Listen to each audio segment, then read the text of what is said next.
Well, with me sitting round the table are 5 of the Cortauld's alumni who all remember Anthony Blunt well. Anita Brookner, who taught at the Cortauld from 1964 and wrote her 1984 Booker Prize-winning novel Hôtel du Lac from her desk there during the summer holidays. I'd like to ask all of you what drew you to the Cortauld. Let me start with you, Anita. Why did you go there?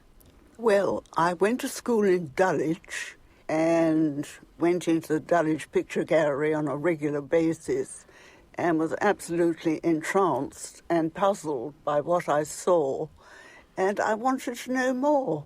And you were a lecturer when you were a student still? I gave the odd lecture, but I wasn't on the staff until, I think, 1964. It was, without question, the place where the great stars were gathered. And you're sitting next to one of your lecturers. I'm sitting next to one of the great stars, exactly. Who is Anita Brookner? Anita Brookner. What did you make of her? Dazzled, I think is the right word, but not just dazzled, then enlightened. She made you ask the really big questions. Not the question about when was a painting painted or for which patron, all that was all important, but what did it tell you about what you were now? Anita immediately moved the question into why this matters today. Do you remember him, Anita? Of course I do. He was the brightest. What were your first impressions of Anthony Blunt? Because he was, when you first went to the Cortauld, very much the director there. Yes. Well, I was very impressed. Not only was he prestigious, he was also immensely kind to young people. He put opportunities in their way. Of the famous Germans who'd come over from Hamburg. Oh, very much the so. The Warburg émigrés, is very, very much so. And what was their influence on the Cortauld? Well, it was systematic, it was scholarly. We were amateurs by comparison. It was not native, and it was all the better for that. It was a German discipline, essentially. Yes. 100 years of intense study, and we were the beneficiaries of it. Does it now seem, Anita Brookner, strange that you knew Anthony Blunt quite well, and yet it was a long time before you knew about his double life and the life he'd led during the war and just before it? Yes, I always knew him as a tutor, the ideal tutor. I had no idea and no knowledge of his private life. Why should I have? Was there gossip about Anthony Blunt having been a communist? And not at all. Quite respectable people have been Marxist, after all.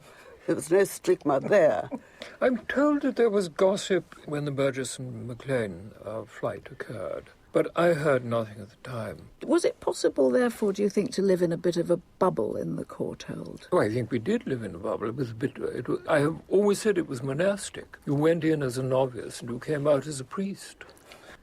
He got involved in what he was talking about, and he'd revise his opinion on the spot if necessary. That's the brilliant thing about him. Yes. He's standing there with 2 screens. Yes. And making comparisons between pictures by Poussin, for example. And suddenly he sees something he's never seen before. Yes. And the lecture disappears. It Yes. becomes a sort of lively development of something that has happened. You, Anita Brookner, that the Cortauld could be seen as being sort of out of date, not keeping up with the times? I preferred the Cortauld when it was a well-kept secret. I enjoyed the new ideas, but I knew that they were for a younger generation to expound and appreciate. Brian Sewell, do you think Anthony Blunt relished his celebrity? No. Basically, Anthony was rather shy. He certainly wasn't a natural courtier. No, I'm sure he was on perfectly amiable terms with the Queen, but I think the idea of dealing with television and all that hassle was not something he relished. Do you think that Anthony Blunt began to be worried that his past might be interpreted in a certain way and catch up with him? I think Anthony was very worried in the early 60s, but he was very skilled, I suppose is the word, in pulling down the shutters on aspects of his life, and so things didn't mix. Unfortunately, the moment that he asked for a copy of the book in advance, long before it was published, the cat was out of the bag, and who should catch the cat but Private Eye? Anita, Anita. I was in my flat and I heard Mrs. Thatcher on the radio, and that was the first I knew. And what was your feeling when you heard that? Well, terrible shock, but no loss of loyalty. Were you surprised, Yes, truly? yes. But Anita, that wasn't your feeling, although there was an Anthony Blunt you didn't know you discovered.